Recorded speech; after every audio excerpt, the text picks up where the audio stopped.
Many expect the Pittsburgh Steelers to consider being aggressive in the NFL draft.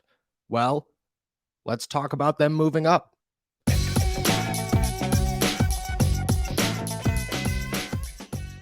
What's going on, everybody? I'm Noah Strackbine. Thank you for jumping on to Steelers to Go, your daily to-go cup of Pittsburgh Steelers news and analysis. Find us on youtube.com/All Steelers Talk and subscribe anywhere you get your podcasts. And today, we're talking about the Pittsburgh Steelers moving in the NFL draft. And there's a couple of ways to go about this conversation. It's not well, if this guy is there, the Pittsburgh Steelers will move up. It's about where, when, and who for the Pittsburgh Steelers. Let's start with who. The Pittsburgh Steelers have a number of needs. Cornerback is obviously highlighted and been highlighted. Offensive tackle seems to be on their list. Interior offensive line has been hammered throughout the offseason by this team. And defensive line is, well, it's a need now, but it's also a need in the future because nobody knows how much longer Cam Hayward can defy Father Time. But to move up, if Omar Khan is going to be aggressive and if Omar Khan is ready to really make an imprint on this NFL draft and say, look, this is my first year as a GM. I'm going to make a move and I'm going to make some splash and I'm going to make sure that the Pittsburgh Steelers have the best player that I believe is available to them. And I have to say, so far, Omar has felt like a guy with a fire lit under him. I've said that a number of times. I'll continue to say it. He seems like somebody who knows that he's ready to have an A-plus NFL draft, who has had, in my opinion, an A offseason so far, has been able to do what he's needed to do in free agency. He has set this team up for a successful offseason and to head into the season with what I have said in the past and will say again, an open window for the Super Bowl. It doesn't mean that the Steelers are Super Bowl bound in 2023. It doesn't mean that this team is a contender in 2023. What it means is that the Pittsburgh Steelers have a formula right now, and they are within the formula of the NFL that says their window of opportunity is now open. Omar Khan sees that. He's come in here guns a-blazing, and I don't expect that to calm down anytime soon.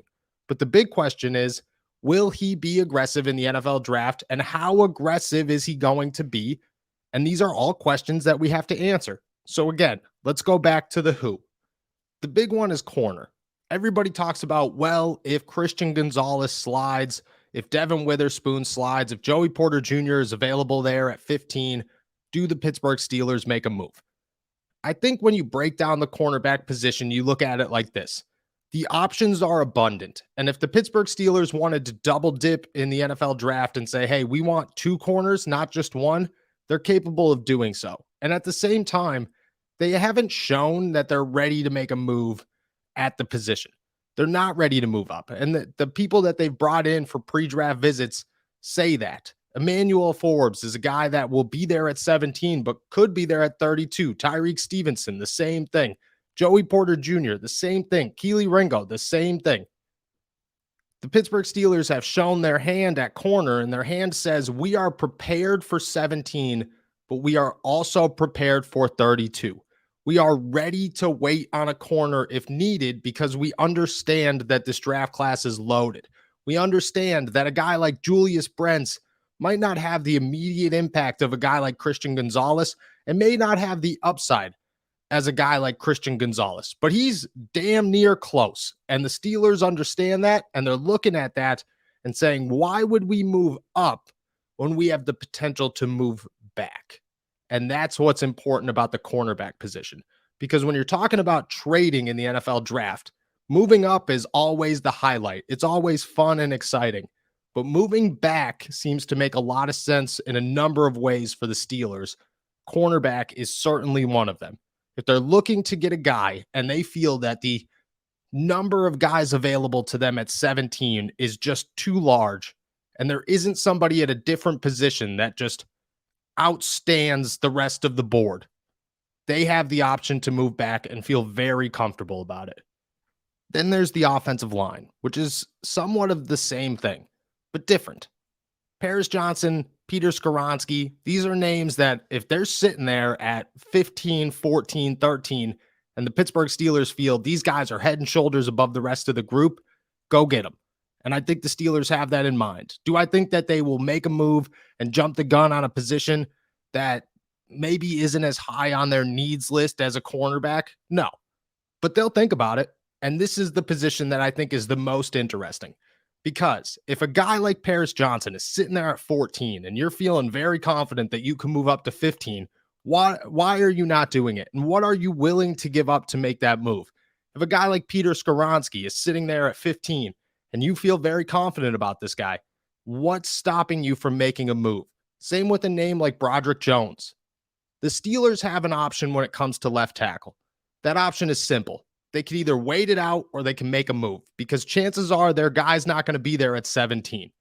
And if their guy isn't there at 17, are they okay with moving back to 32?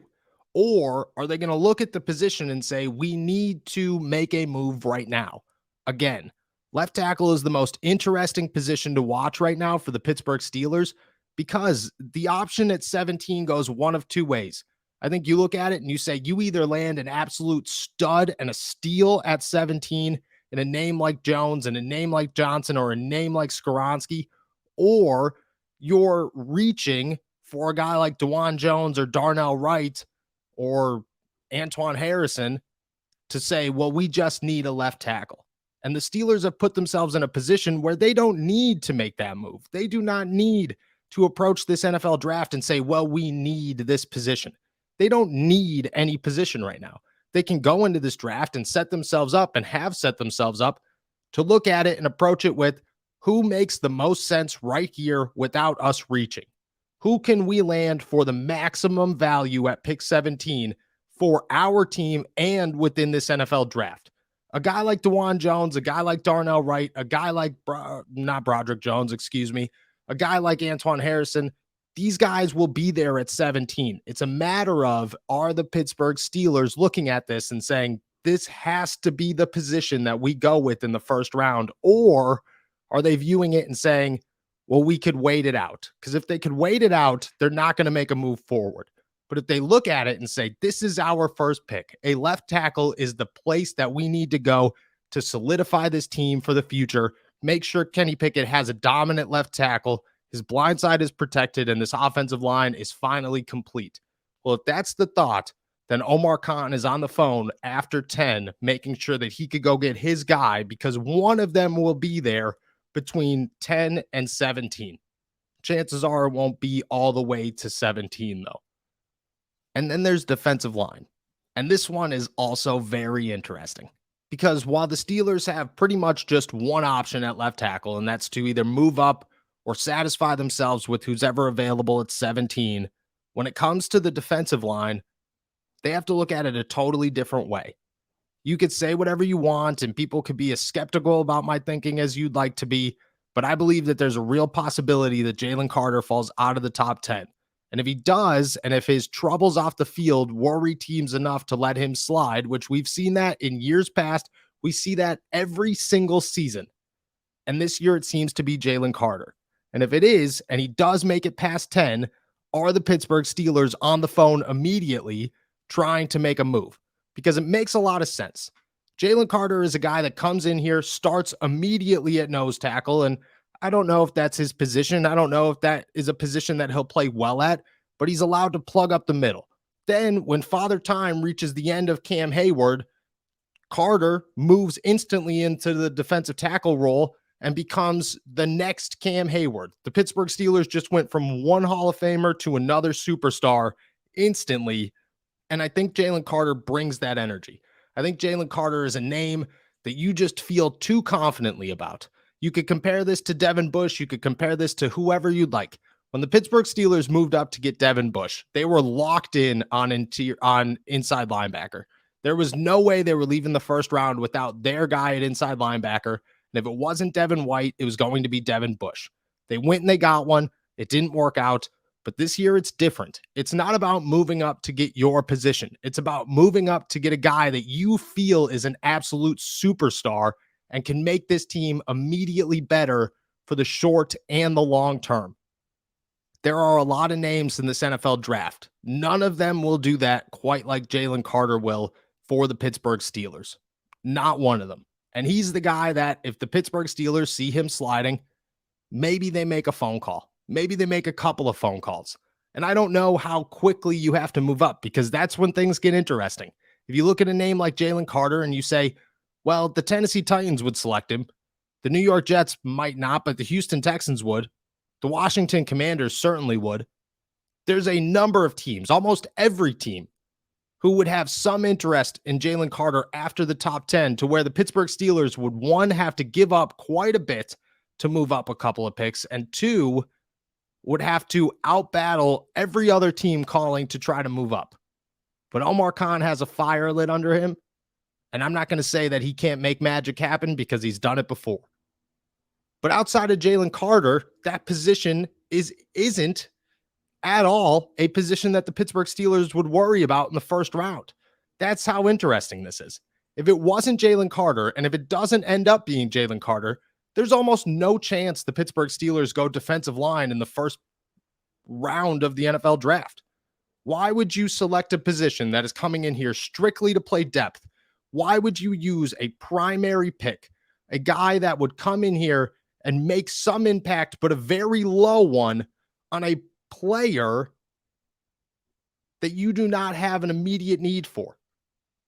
Instead, you could do that with corner and say, well, this guy, if Patrick Peterson moves all the way around the field, this guy could be plugged in as a starter. If Levi Wallace has a down year in year 2, this guy could be plugged in as a starter. We have 2 years to learn behind Patrick Peterson. We have to make sure that'll happen. The Steelers already have those names in Pittsburgh on the defensive line, and that's Isaiah Loudermilk and DeMarvin Leal. And yeah, I don't think Loudermilk turns into anything this season, but the Steelers have enough depth and enough names to feel somewhat confident about that position. Do they select a defensive tackle during the draft? Absolutely. I have a very hard time believing that they ignore the defensive line during the NFL draft. But at 17, unless it's that splash name, no way. But if that splash name is Jalen Carter, you're making a move. At least you're trying to make a move. And that's what the Pittsburgh Steelers have to focus on. The teams in front of them, yeah, some of them have the same needs as them. Some of them don't. In the NFL, most teams have pretty much the same needs. Everybody's looking at the defensive side of the ball, the offensive line. The Steelers aren't really looking at wide receivers. They're not looking at a quarterback.